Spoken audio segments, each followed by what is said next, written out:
Hi guys, how's it going? My name's Tom Lasher-Walker. Welcome to 1 Minute Mixology. This episode is dedicated to a little known drink called the Dundee Special. A drink that's best described as the illegitimate child of the rusty nail in the 20th century, the Dundee Special looks like a drink that could have come straight out of a dusty cocktail manual from the swinging 60s. A car crash on paper but a party in the mouth, the Dundee Special is an attempt at showcasing what can be done when often overlooked ingredients can come together to make something harmonious and delicious.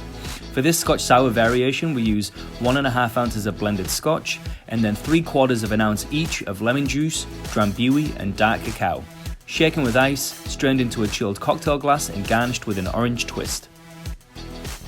Guys, thanks for tuning in and watching this episode. I hope you enjoyed it. If you want to see a specific drink or an ingredient, leave it in the comment section below. If you like this kind of content, then follow me on social media and at tomlasherwalker.com as well. And until next time, I will see you then. Salute.